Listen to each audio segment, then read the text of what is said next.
గిరిజన ప్రజల ద్రోహి బీఆర్ఎస్ పార్టీ కేకే మహేందర్ రెడ్డి గిరిజనులకు 12% రిజర్వేషన్లు కల్పిస్తామని చెప్పి 10 సంవత్సరాలు అధికారాన్ని అనుభవించిన మోసకారి పార్టీ బీఆర్ఎస్ అని పోడు భూములకు పట్టాలిస్తామని చెప్పి వారిపైనే కేసును నమోదు చేయించిన నయవంచకులు టీఆర్ఎస్ నేతలు అని సిరిసిల్ల నియోజకవర్గ కాంగ్రెస్ ఇన్ఛార్జ్ కేకే మహేందర్ రెడ్డి పేర్కొన్నారు. గంభీర్రావుపేట మండలం దమ్మన్నపేట జగదాంబ తండా గ్రామాల్లో మండల అధ్యక్షుడు హమీద్ ఆధ్వర్యంలో పలువురు గిరిజన నేతలు కార్యకర్తలు కాంగ్రెస్ పార్టీలో చేరారు. ఇక ఈ సందర్భంగా వారికి ముఖ్య అతిథి మహేందర్ రెడ్డి పార్టీ కండువాలు కప్పి సాదరంగా ఆహ్వానించారు. అనంతరం ఆయన మాట్లాడుతూ దళిత గిరిజన మైనారిటీ బడుగు బలహీన వర్గాలకు అండగా ఉండే ఏకైక పార్టీ కాంగ్రెస్ అని, పోడు భూముల్లో జీవనోపాధి కోసం హక్కులు కల్పించింది కాంగ్రెస్ అని పేర్కొన్నారు.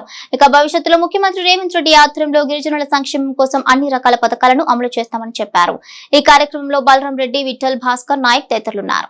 అలాగే దమ్మన్నపేట గ్రామశాఖ బలరాం రెడ్డి అన్న, అలాగే జగదమ్మ తాండా ముఖ్య విఠల్ గ్రామశాఖ వారి ఆధ్వర్యంలో ఈరోజు నేను గంభీరావుపేట బంజారా శివలాల్ సంఘం అధ్యక్షునిగా ఈరోజు పార్టీలో చేరడం అయింది.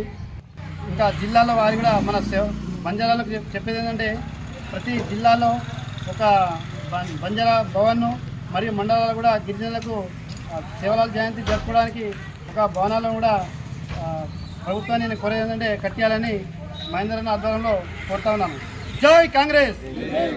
జగదాంబ తండా నుండి భాస్కర్ నాయక్ మరియు వారి మిత్రబృందం అంతా కూడా మేము సైతం కాంగ్రెస్ పార్టీకి అండగా ఉంటామని చెప్పి కాంగ్రెస్ పార్టీలో చేరినందుకు వారందరినీ కూడా సాధారణంగా కాంగ్రెస్ పార్టీకి ఆహ్వానిస్తూ మీరందరూ కూడా కలిసికట్టుగా పనిచేసి రాబోయే కాలంలో ఎప్పుడు ఎలాంటి ఎలక్షన్లు వచ్చినా కానీ అందరూ కూడా కాంగ్రెస్ పార్టీకి అండగా ఉండి కాంగ్రెస్ పార్టీని గెలిపించాలని విజ్ఞప్తి. కాంగ్రెస్ పార్టీ త్వరలోనే పునరుద్ధరింపజేసి వాళ్ళకి హక్కులను కలిగిస్తూ పోడు భూములకు కూడా పట్టాలు ఇవ్వడం కూడా జరుగుతుందని చెప్పి తెలియజేస్తూ ఇవాళ అనేకమైన కోరికలు ఉంటాయి, తప్పు లేదు.